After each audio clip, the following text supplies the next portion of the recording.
everyone, I'm Smriti Sinha here and welcome back to our channel Science Zone. Today you follow, tomorrow we lead. And if you are new to this channel, please hit the subscribe button given below. And if you have missed the previous videos, you can click on the I button given above. And if you want to join the Telegram link, you can click on the link given in the description. And today we are going to study the topic chemical bonding. This is topic number 5 from Maharashtra State Board syllabus, standard 11th, chemical bonding. The topics to be covered in this chapter are this. Out of this, we are done with most of the topics. If you have missed those videos, you can click on the I button above, see those topics, and come back to this video. Today, we are going to discuss parameters of covalent bond, dipole moment, and resonance. So parameters of covalent bond, we are done with few of them and we are going to deal by remaining of them. Then we are going to deal with dipole moment and lastly with resonance. So let's begin with parameters of covalent bond. In that, first, polarity of a covalent bond. तो covalent bond में ये polarity term होता क्या है और वो कैसे exist होता है वो हम अभी देखने वाले हैं. तो कोवैलेंट बॉन्ड बनते कैसे हैं? जब दो डिफरेंट एटम्स साथ में आते हैं और वो दो एटम्स सेम एलिमेंट से भी हो सकते हैं या डिफरेंट एलिमेंट से भी हो सकते हैं, उनके बीच में एक बॉन्ड बनता है, उसे कहते हैं कोवैलेंट बॉन्ड. तो कोवैलेंट बॉन्ड बनता है दो एटम्स जो सेम है या फिर डिफरेंट एलिमेंट से बिलोंग करते हैं. जब कोवैलेंट बॉन्ड बनते हैं दो सेम एटम के बीच में, ठीक है, एटम्स जो सेम एलिमेंट्स को बिलोंग करते हैं, तो जैसे hydrogen hydrogen bond, that is HH bond, fluorine fluorine bond, chlorine chlorine bond और एनी अदर बॉन्ड जो दो सेम एटम के बीच में बन रहे हैं. तो उस केस में क्या होता है, जो पहला एटम है वो अपना एक इलेक्ट्रॉन शेयर करेगा, दूसरा एटम अपना एक इलेक्ट्रॉन शेयर करेगा और दोनों एटम्स के बीच में इक्वल शेयरिंग ऑफ इलेक्ट्रॉन होगा. ठीक है, तो पहले एटम का और सेकेंड एटम, ये दोनों electron equal atoms of sharing करेंगे. दोनों इलेक्ट्रॉन दोनों एटम्स में इक्वली शेयर होंगे और इसलिए ये दोनों इलेक्ट्रॉन, सपोज हम हाइड्रोजन एटम की बात करें तो ये दो हाइड्रोजन एटम है, साथ में आके हाइड्रोजन मॉलिक्यूल बनाएंगे. एक हाइड्रोजन एटम एक इलेक्ट्रॉन दे रहा है, दूसरा हाइड्रोजन एटम दूसरा इलेक्ट्रॉन दे रहा है और ये दोनों इलेक्ट्रॉन दोनों हाइड्रोजन के एटम के साथ शेयर हो रहे हैं और दोनों हाइड्रोजन एटम के साथ इक्वल शेयर होंगे और दोनों की बीचों बीच प्रेजेंट होंगे. करेक्ट, वो electrons Midway between two atoms present होंगे, मतलब दोनों एटम के बीचों बीच ये दोनों इलेक्ट्रॉन प्रेजेंट होंगे क्योंकि दोनों भी सेम एटम है और दोनों में इक्वल शेयरिंग हो रहा है. अब जो ऐसे बॉन्ड्स बनते हैं जो सेम एटम्स के बीच में बनते हैं, जिनमें इलेक्ट्रॉन की इक्वल शेयरिंग होती है और इलेक्ट्रॉन जो कोवैलेंट बॉन्ड के बीचों बीच प्रेजेंट होते हैं, उस टाइप के कोवैलेंट को कहा जाता है नॉन पोलर कोवैलेंट बॉन्ड. तो आप देख सकते हो यहाँ हाइड्रोजन एटम के बीच में यहाँ पे जो दोनों इलेक्ट्रॉन है वो एकदम सेंटर में ही प्रेजेंट है, एकदम बीचों बीच दोनों हाइड्रोजन एटम के, और इस तरह से वो लोग बॉन्ड बनाएंगे और इसे कहेंगे नॉन पोलर कोवैलेंट बॉन्ड क्योंकि इलेक्ट्रॉन का इक्वल शेयरिंग हो रहा है और इक्वली मिडल में प्रेजेंट है. बट अब सेकेंड टाइप है, जब कोवैलेंट बॉन्ड बनता है दो डिफरेंट एटम्स के बीच में, that is of two different elements. तो पहला एटम कोई और एलिमेंट का है, सेकेंड एटम कोई और एलिमेंट का, ये दोनों जब साथ में आके कोवैलेंट बॉन्ड बनाएंगे तब दोनों भी एटम डिफरेंट होने की वजह से उनकी इलेक्ट्रोनेगेटिविटीज भी डिफरेंट होगी. इलेक्ट्रोनेगेटिविटी मतलब कितना उनमें इलेक्ट्रॉन पूल करने की कैपेसिटी है, तो वो दोनों में इलेक्ट्रॉन पूल करने की कैपेसिटी डिफरेंट होगी. इसलिए कहा जाता है जब कोवैलेंट बॉन्ड दो डिफरेंट एटम के बीच में बनता है जो दो डिफरेंट एलिमेंट को बिलोंग कर रहे हैं, तो उनके दोनों के बीच में इलेक्ट्रोनेगेटिविटी डिफरेंट होती है. उसका एग्जाम्पल आप देख सकते हो HF. तो यहाँ यहाँ पे जो मॉलिक्यूल है वो HF है, एक हाइड्रोजन एटम है, दूसरा फ्लोरीन। हाइड्रोजन अपना एक इलेक्ट्रॉन दे रहा है, फ्लोरीन दूसरा, और दोनों शेयर करके बना रहे हैं कोवैलेंट बॉन्ड। बट अब क्या हो रहा है, जो सबसे ज़्यादा इलेक्ट्रोनेगेटिव एलिमेंट है वो इलेक्ट्रॉन को अपनी तरफ पुल करेगा। तो यहाँ पे सबसे ज़्यादा इलेक्ट्रोनेगेटिव कौन है, फ्लोरीन। तो फ्लोरीन ये दोनों इलेक्ट्रॉन पेयर को अपनी तरफ पुल करेगा क्योंकि ज़्यादा इलेक्ट्रोनेगेटिव है। और उसकी वजह से जो ये दो इलेक्ट्रॉन है वो हाइड्रोजन से दूर और फ्लोरीन के करीब रहेंगे। ठीक है, क्योंकि फ्लोरीन पूल कर रहा है तो आप टग ऑफ वॉर की तरह इसको समझ सकते हो कि फ्लोरीन पूल कर रहा है दोनों इलेक्ट्रॉन को, और इसलिए दोनों इलेक्ट्रॉन फ्लोरीन के करीब और हाइड्रोजन से दूर है। उसकी वजह से क्या हो रहा है, जो इलेक्ट्रोनेगेटिव एटम है जो फ्लोरीन है यहाँ पे, उस पर एक नेगेटिव चार्ज आ रहा है, इसे डेल्टा नेगेटिव कहते हैं क्योंकि वो पार्शियल नेगेटिव चार्ज होता है, इसलिए वो लिखा जाता है डेल्टा नेगेटिव के फॉर्म में। क्यों आ जाता है, क्योंकि वो इलेक्ट्रॉन अपनी तरफ पुल कर रहा है, इलेक्ट्रॉन नेगेटिवली चार्ज होता है, और इसलिए इलेक्ट्रोनेगेटिव एटम पे आ जाता है पार्शियल नेगेटिव चार्ज। और दूसरे एटम को जिसको हम कहेंगे इलेक्ट्रो पॉजिटिव, क्योंकि वो इलेक्ट्रॉन डोनेट कर रहा है, वो देख भी नहीं रहा है इलेक्ट्रॉन की तरफ, फ्लोरीन पुल कर रहा है, हाइड्रोजन खड़ा है, तो उसे हम कहेंगे इलेक्ट्रो पॉजिटिव एटम।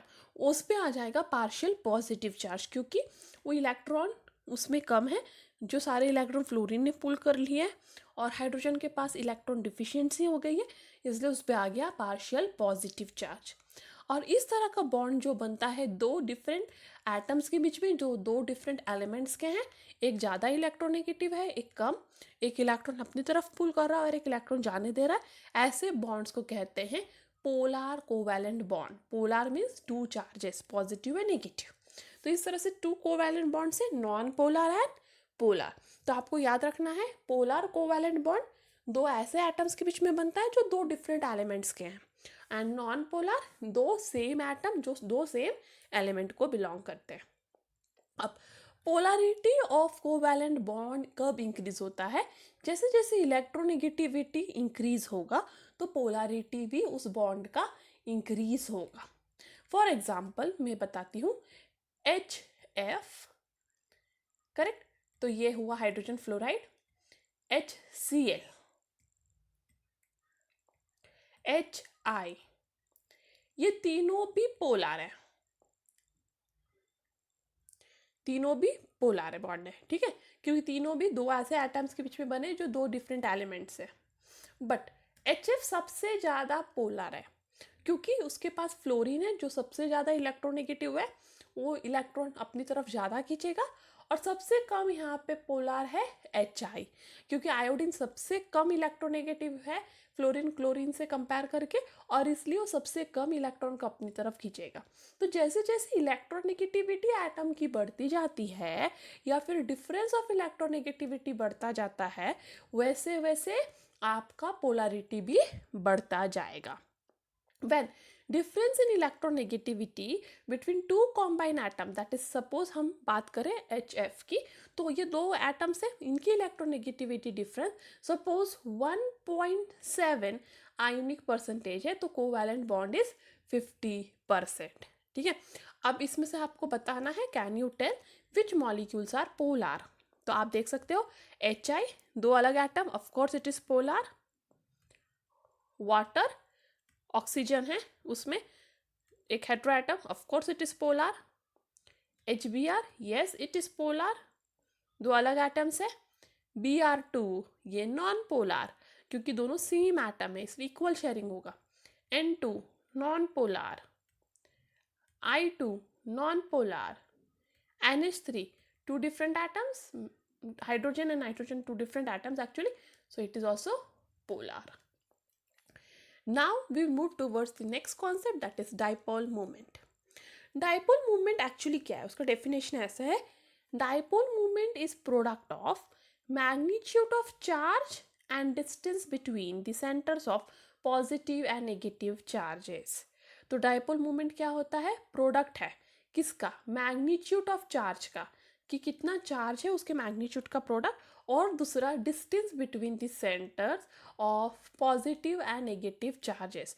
पॉजिटिव और नेगेटिव चार्ज के बीच में जितना डिस्टेंस है उसका प्रोडक्ट है। इसलिए आप डाइपोल मोमेंट जो म्यू से दिखाया जाता है is equal to Q into R. Q मतलब charge and R means distance of separation. ठीक है, तो डाइपोल मोमेंट क्या हो गया, product of the charge and distance of separation, that is positive negative charge में कितना डिस्टेंस है। यूनिट फॉर डाइपोल मोमेंट है डेवे। ठीक है, DEBYE डेवे। 1 डेवे का वैल्यू है 3.3356 into 10⁻⁻30। This is raise to, okay, 10⁻⁻30 centimetre. ठीक है, सी का वैल्यू है कूलम में और एम होता है मीटर में। ठीक है, अब डाइपोल मूवमेंट एक्चुअली क्या है, वो है एक वेक्टर क्वांटिटी। तो दो टाइप ऑफ क्वांटिटी जो फिजिक्स में डिटेल में पढ़ोगे, वेक्टर एंड स्केलर। तो डाइपोल मूवमेंट है वेक्टर क्वांटिटी और वो रिप्रेजेंट किया जाता है इस टाइप के एरो से। तो ये वाला एरो रिप्रेजेंट करता है डाइपोल मूवमेंट, क्योंकि वो वेक्टर क्वांटिटी है और वेक्टर क्वांटिटी डायरेक्शनल होते हैं, इसलिए ऐसे एरोस दिखाया जाता है। अब इस एरो का जो पॉजिटिव साइड होता है उसकी तरफ होता है टेल। तो H और F, तो H है इलेक्ट्रोपॉजिटिव, F है इलेक्ट्रोनेगेटिव, क्योंकि फ्लोरीन इलेक्ट्रोनेगेटिव है, इलेक्ट्रॉन पूल करेगा इसलिए फ्लोरीन नेगेटिव, और हाइड्रोजन इलेक्ट्रोपॉजिटिव, इलेक्ट्रॉन जाने देगा इसलिए पॉजिटिव। जो टेल होता है वो एरो का, वो होता है पॉजिटिव की तरफ, और जो हेड होता है एरो का वो होता है नेगेटिव की तरफ। ठीक है, तो आपको ये डायरेक्शन से पता चल जाएगा एरो का कि इलेक्ट्रॉन कौन पुल कर रहा है।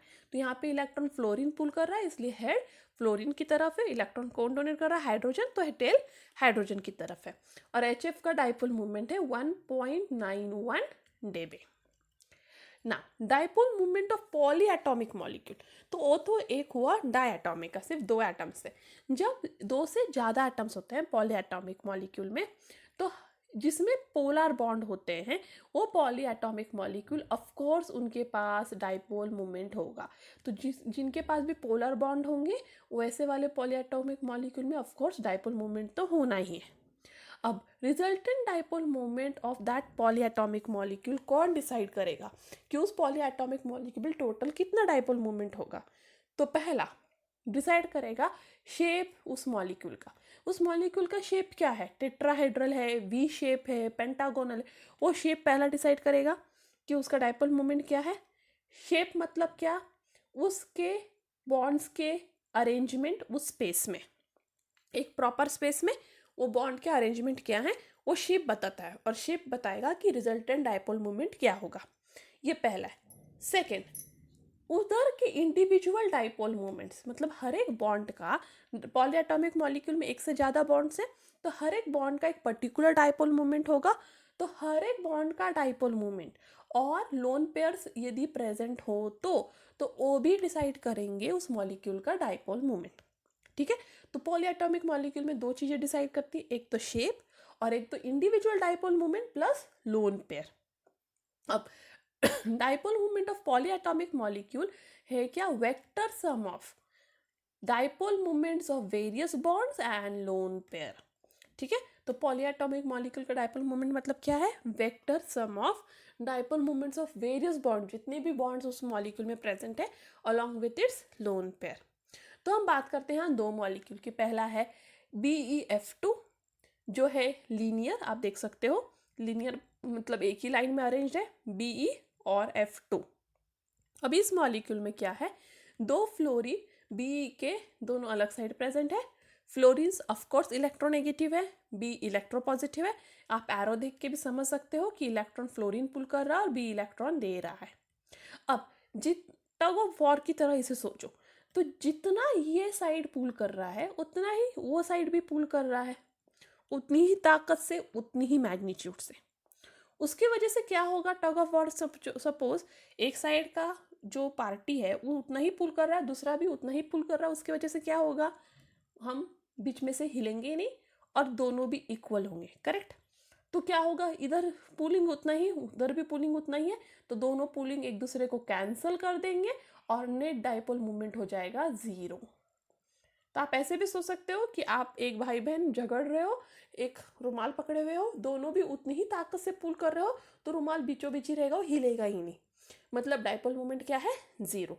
इसलिए net dipole moment of linear molecule is almost zero. But suppose angular है, जैसे BF3 जो एंगुलर है, जिनके बॉन्ड के बीच का डिस्टेंस होता है 120 डिग्री। ठीक है, ये जो BF3 है उसके बॉन्ड का डिस्टेंस है 120 डिग्री। ठीक है, ये सारे बॉन्ड्स के डिस्टेंस 120 डिग्री है। अब क्या हो रहा है, ये तीनों डायरेक्शन में पुल कर रहा है, करेक्ट। पर जो एक डायरेक्शन का पुलिंग है वो बाकी दो डायरेक्शन के पुलिंग को इक्वल है। कोई भी एक डायरेक्शन का पुलिंग देखोगे आप, तो बाकी दो डायरेक्शन जो बचे उनके पुलिंग को इक्वल रहेगा। उसकी वजह से net dipole moment of BF3 भी क्या है? जीरो। तो जितना ही ये पुल कर रहा है उतना ही ये दोनों मिलके पुल कर रहे हैं। या फिर इसका वाइस वर्सा भी ले सकते हो कि जितना ये पुल कर रहा है उतना ही ये दोनों मिलके भी पुल कर रहे हैं, और उसकी वजह से हमेशा net dipole of BF3 is also zero. But अब आपके पास ऐसे मॉलिक्यूल्स हैं जिनके पास लोन पेयर है। अब हम ऐसे पॉली एटॉमिक मॉलिक्यूल्स की बात करेंगे जिनके पास लोन पेयर वाला कॉन्सेप्ट आ जाता है, तो उधर डाइपोल मूवमेंट क्या होगा? तो कुछ मॉलिक्यूल्स में जो सेंट्रल एटम होते हैं, central atom he, not side वाले एटम्स, ठीक है, सेंट्रल एटम के पास अनशेयर्ड, मतलब ऐसे इलेक्ट्रॉन्स होते हैं जो किसी एटम्स का शेयर नहीं करते, या फिर उसे कहा जाता है लोन पेयर्स ऑफ इलेक्ट्रॉन। तो ऐसे इलेक्ट्रॉन्स प्रेजेंट होते हैं जो किसी के साथ शेयर नहीं होते या फिर लोन होते हैं, मतलब अकेले होते हैं। अब ये लोन पेयर ऑफ इलेक्ट्रॉन बहुत इंपॉर्टेंट है डाइपोल मूवमेंट डिसाइड करने के लिए। फॉर एग्जाम्पल हम अभी डिस्कस करेंगे NH3 और वाटर में। NH3 में नाइट्रोजन होता है सेंट्रल एटम, और वाटर में ऑक्सीजन होता है सेंट्रल एटम। ठीक है, अब NH3 में क्या हो रहा है, जो नाइट्रोजन है वो हाइड्रोजन के इलेक्ट्रॉन्स पूल कर रहा है। ठीक है, क्योंकि नाइट्रोजन ज़्यादा इलेक्ट्रोनेगेटिव है, और वाटर में ऑक्सीजन हाइड्रोजन के एटम पुल कर रहा है, इलेक्ट्रॉन पुल कर रहा है क्योंकि ज़्यादा इलेक्ट्रोनेगेटिव है। और ऊपर से उधर लोन पेयर्स भी प्रेजेंट है, ये लोन पेयर्स भी ऐड कर रहे हैं डाइपोल मूवमेंट, और इसकी वजह से आप देख सकते हो NH3 और वाटर का डाइपोल मूवमेंट हाई है, that is 1.48 dB and 1.85 dB। But अब हम कंसिडर करेंगे NH3 एंड BF3 को।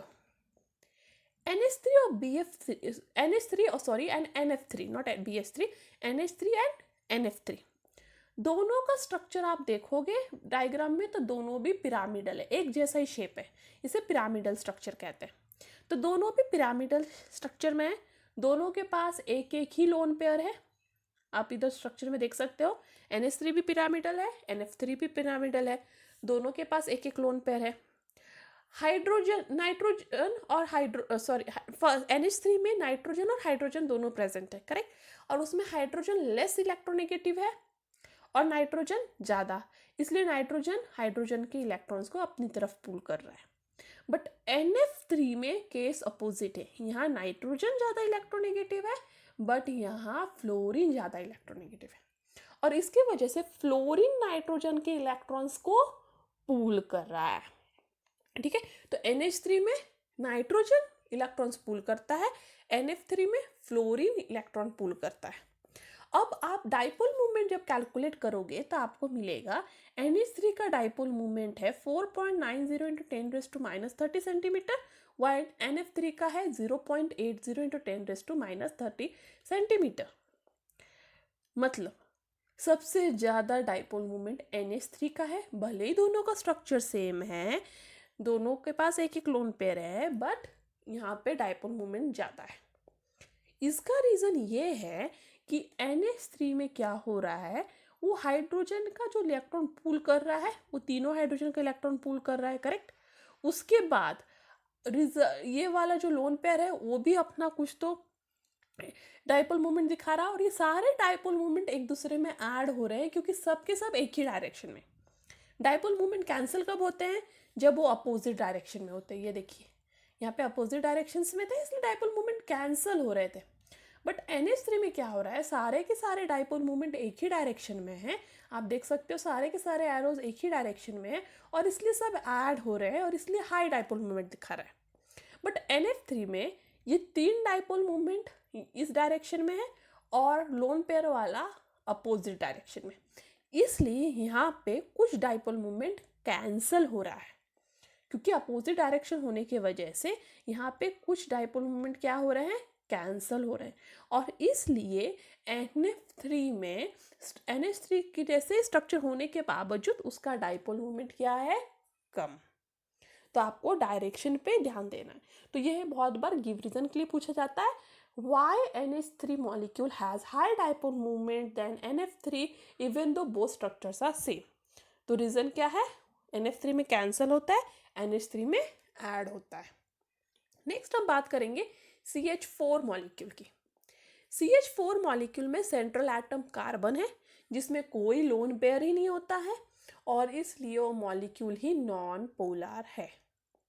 अब हम CH3 की बात करेंगे, जहाँ पे अभी कार्बन और क्लोरीन, यहाँ पे इलेक्ट्रोनेगेटिविटी डिफरेंस है, इसलिए क्लोरीन क्या कर रहा है, अपने कार्बन के सारे इलेक्ट्रॉन्स को अपनी तरफ पूल कर रहा है, ठीक है, और हाइड्रोजन का इलेक्ट्रॉन कार्बन पूल कर रहा है।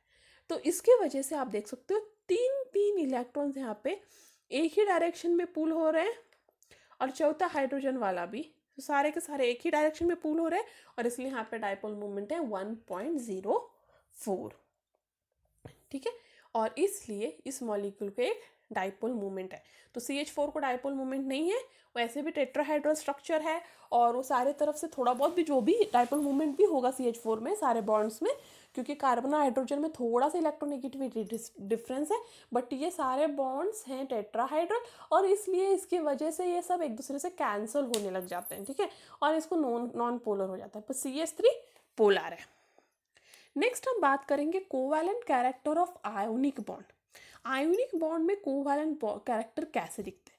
तो कुछ जो मॉलिक्यूल्स है, जैसे आप बात करें LiCl की, LiCl एक्चुअली आयोनिक है कैरेक्टर में, Li positive Cl negative, but आप उसको ट्राई करोगे देखने के लिए कोवैलेंट कैरेक्टर से, तो उसमें कोवैलेंट कैरेक्टर भी दिखता है। अब ऐसा क्यों होता है? तो ऐसा एक्सप्लेन किया है, ये आयोनिक बॉन्ड में भी कोवैलेंट कैरेक्टर कैसे होते हैं, ये एक्सप्लेन किया है फाजान रूल ने। तो उसके रूल्स क्या थे? तो पहला था, जितना स्मॉल कैटायन का साइज रहेगा, ठीक है, तो जितना स्मॉल कैटायन का साइज रहेगा और जितना ज़्यादा एनायन का साइज रहेगा, मतलब दोनों के साइज में जितना ज़्यादा डिफरेंस रहेगा, उतना ज़्यादा उस बॉन्ड में कोवैलेंट कैरेक्टर होगा as compare to ionic character. Cation ion साथ में आके आयोनिक बॉन्ड बनाते हैं, ठीक है, वो करेक्ट है, बट यदि साइज में ज़्यादा डिफरेंस हो कैटायन और एनायन के कोई भी आयोनिक बॉन्ड में, तो वहाँ पे कोवैलेंट कैरेक्टर ज़्यादा होता है और आयोनिक कैरेक्टर कम।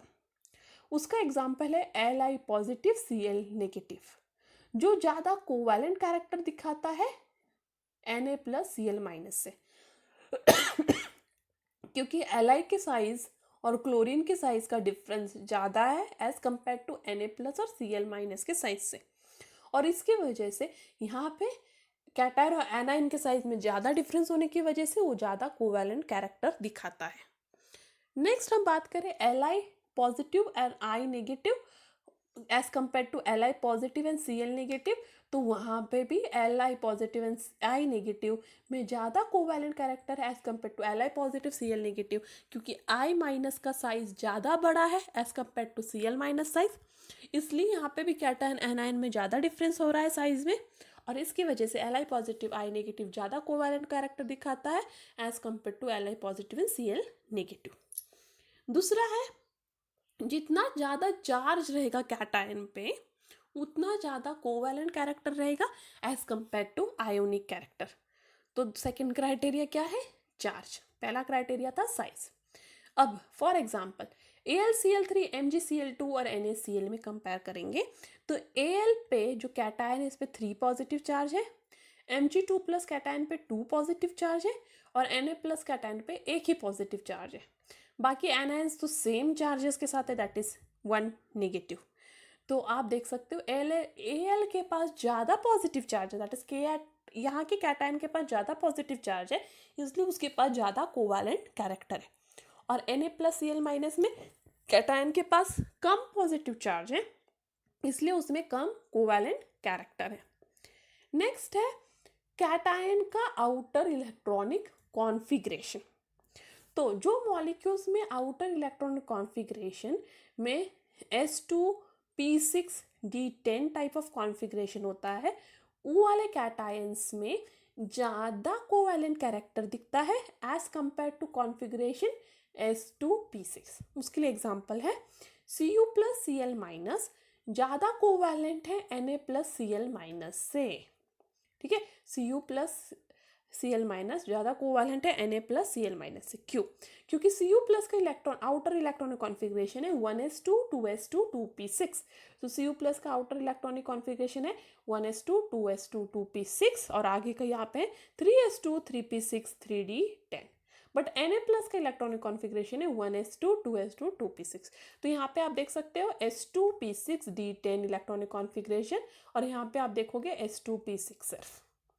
तो जहाँ पे भी डी ऑर्बिटल में इलेक्ट्रॉनिक कॉन्फ़िगरेशन D10 होता है, मतलब S2p6d10, वहाँ पे स्क्रीनिंग इफेक्ट कम हो जाता है, उसकी वजह से न्यूक्लियर चार्ज बढ़ जाता है और उसकी वजह से वो ज़्यादा कोवैलेंट कैरेक्टर दिखाने लगते हैं। तो कोवैलेंट कैरेक्टर आयोनिक बॉन्ड में कब दिखता है? जब कैटायन का साइज और एनायन के साइज में ज़्यादा डिफरेंस हो, कैटायन और एनायन के चार्जेस में ज़्यादा डिफरेंस हो, और इलेक्ट्रॉनिक कॉन्फ़िगरेशन में कैटायन के S2p6d10 ये वाला कॉन्फ़िगरेशन एग्जिस्ट होता हो। नेक्स्ट लास्ट कॉन्सेप्ट है रेजोनेंस। रेजोनेंस मतलब क्या? तो कुछ पॉलीएटॉमिक मॉलिक्यूल्स, कुछ, ये वर्ड याद रखना है, सारे के सारे नहीं, कुछ पॉलीएटॉमिक मॉलिक्यूल्स एक से ज़्यादा स्ट्रक्चर्स दिखा पाते हैं। लेवी स्ट्रक्चर, लेवी स्ट्रक्चर हमने इस चैप्टर के स्टार्टिंग में पढ़ा है, इलेक्ट्रॉन के साथ अपना डिस्ट्रीब्यूशन वाला स्ट्रक्चर। तो कुछ जो ऐसे मॉलिक्यूल्स हैं पॉलीएटॉमिक, वो एक से ज़्यादा लेवी स्ट्रक्चर दिखा पाते हैं। For example CO2 2 minus. तो यहाँ पे देखो CO2 2 माइनस है, O तो CO2 2 minus, CO3 actually it is not 2, text book में भी करेक्शन कर लेना, CO3 2 माइनस। तो यहाँ पे आप देख सकते हो पहले वाले दोनों नेगेटिव चार्ज यहाँ पे हैं। नेक्स्ट केस में क्या हो रहा है, ये नेगेटिव चार्ज यहाँ आ रहा है और ये बॉन्ड ओपन हो रहा है, तो देखो नेगेटिव चार्ज नेक्स्ट ऑक्सीजन पे चला गया। थर्ड वाले केस में यहाँ से आप शिफ्ट कीजिए, ये यहाँ और नेगेटिव चार्ज यहाँ। ठीक है, तो फिर ये वाला, मतलब देखो मॉलिक्यूल एक ही है CO3 2 नेगेटिव, बट उसके पास 3 स्ट्रक्चर्स पॉसिबल है। तो ऐसे बहुत सारे पॉलीएटॉमिक मॉलिक्यूल्स एग्जिस्ट होते हैं जिनके एक से ज़्यादा स्ट्रक्चर्स आप ड्रॉ कर सकते हो। तो एग्जाम में आप CO3 2 माइनस का कोई भी इसमें से एक स्ट्रक्चर ड्रॉ कर दो, करेक्ट है, क्योंकि वो एक से ज़्यादा स्ट्रक्चर में एग्जिस्ट होता है। और ये वाले स्ट्रक्चर्स को कहते हैं रेजोनेंस। रेजोनेंस एक एक्चुअली इमेजिनरी कॉन्सेप्ट है। ऐसा कहा जाता है जहाँ पे भी रेजोनेंस है वहाँ पे इलेक्ट्रॉन मूव होते रहते हैं। तो आप देख सकते हो हमने बाय एरो इलेक्ट्रॉन का मूवमेंट ही दिखाया है। तो क्या होता है ऐसे स्ट्रक्चर्स में? ऐसे स्ट्रक्चर्स में सिर्फ डिफरेंस होता है इलेक्ट्रॉन्स के पोजीशन का। और इलेक्ट्रॉन के पोजीशन का डिफरेंस क्यों होता है? क्योंकि वो वाले मॉलिक्यूल्स में, ऐसे वाले मॉलिक्यूल्स में इलेक्ट्रॉन पोजीशन चेंज करते रहते हैं, मूवमेंट दिखाते रहते हैं। यहाँ नेक्स्ट एग्जांपल है ozone, that is O3। Ozone मतलब O3। तो O3 में भी आप देख सकते हो यहाँ पे 3 मॉलिक्यूल है, 3 एटम्स है ऑक्सीजन के। तो यहाँ पे O अब ये वाला क्या है, नेगेटिव चार्ज यहाँ पे आएगा और ये हो जाएगा अब O नेगेटिव। तो ये 2 स्ट्रक्चर्स पॉसिबल है ओजोन के। और ये थर्ड जो है वो रेजोनेंस हाइब्रिड है। रेजोनेंस हाइब्रिड एक्चुअली बाकी 2 स्ट्रक्चर्स का एवरेज होता है, क्योंकि ऐसा दिखाया जाता है कि ये ऑक्सीजन और ये ऑक्सीजन के बीच में पार्शियल डबल बॉन्ड है। ये देखो डॉटेड दिखाया गया है, ये ऑक्सीजन और ये ऑक्सीजन के बीच में भी पार्शियल डबल बॉन्ड है। ठीक है, रेजोनेंस हाइब्रिड हमें पूरे जितने भी रेजोनेंस स्ट्रक्चर पॉसिबल है, कुछ मॉलिक्यूल के देखो यहाँ पे 3 रेजोनेंस स्ट्रक्चर पॉसिबल है, ओजोन के सिर्फ 2 पॉसिबल है, कुछ के 6 पॉसिबल होते हैं, कुछ के 7। तो जितने भी रेजोनेंस स्ट्रक्चर पॉसिबल है उनका एवरेज दिखाता है रेजोनेंस हाइब्रिड। ठीक है, विथ पार्शियल बॉन्ड्स। अब एनर्जी की बात करें रेजोनेटिंग स्ट्रक्चर में, तो रेजोनेंस हाइब्रिड का जो एनर्जी होता है वो सबसे कम होता है बाकी सब स्ट्रक्चर के एनर्जी से। तो आप ओजोन में ही बात करें तो स्ट्रक्चर 1 और स्ट्रक्चर 2 का एनर्जी ज़्यादा है as compare to resonance hybrid. ठीक है, और the difference in energy of the stable contributing structure and resonance form is called as resonance energy. मतलब resonance hybrid का कुछ एनर्जी होगा x और ये सब स्ट्रक्चर का कुछ एनर्जी होगा y. x और y का जो डिफरेंस है वो है एक्चुअली आपका रेजोनेंस एनर्जी. तो सबसे stable structure that is sorry जो सबसे स्टेबल स्ट्रक्चर है दैट इज रेजोनेंस हाइब्रिड, उसका डिफरेंस बिटवीन दी दूसरे स्ट्रक्चर 1 और स्ट्रक्चर 2 को कैनोनिकल स्ट्रक्चर्स कहते हैं. ठीक है, यहाँ पे भी ये तीनों स्ट्रक्चर्स है, ये कैनोनिकल स्ट्रक्चर्स है और उनका एवरेज क्या होता है, रेजोनेंस हाइब्रिड. तो जो डिफरेंस होता है कैनोनिकल स्ट्रक्चर और रेजोनेंस हाइब्रिड के बीच में उसे कहा जाता है रेजोनेंस एनर्जी. अब उससे कुछ कंक्लूजन निकाले गए हैं. एनर्जी ऑफ रेजोनेंस हाइब्रिड हमेशा सबसे कम होता है कैनोनिकल स्ट्रक्चर की एनर्जी से, इसलिए रेजोनेंस स्टेबलाइजेस पॉलीएटॉमिक मॉलिक्यूल्स. और जहाँ पे भी रेजोनेंस पॉसिबल है वो मॉलिक्यूल्स ज़्यादा स्टेबल होते हैं क्योंकि वो रेजोनेंस हाइब्रिड जैसा स्ट्रक्चर बनाते हैं जो बहुत कम एनर्जी का होता है और ज़्यादा स्टेबल होता है. जो एवरेज होता है सारे रेजोनेटिंग स्ट्रक्चर का उसे रेजोनेंस हाइब्रिड कहते हैं और वो मॉलिक्यूल एक्चुअली सारे कैरेक्टरिस्टिक ऑफ मॉलिक्यूल दिखा पाता है. जैसे ओजोन में ये रेजोनेंस हाइब्रिड इस मॉलिक्यूल का सारे कैरेक्टरिस्टिक बॉन्डलेट, पार्शियल बॉन्ड्स, चार्जेस ये सब दिखा पा रहा है. And that's all for today. Thank you. If you have any doubt, any comment, any suggestion, you are free to do that on askyourdoubt04@gmail.com. If you like my video, give me a thumbs up, share this video to more and more of your friends. And before departing, जिस दिन आप अपनी सोच को बड़ा कर लेंगे उसी दिन से बड़े बड़े लोग आपके बारे में सोचना शुरू कर देंगे. And that's all for today. Thank you. Stay tuned.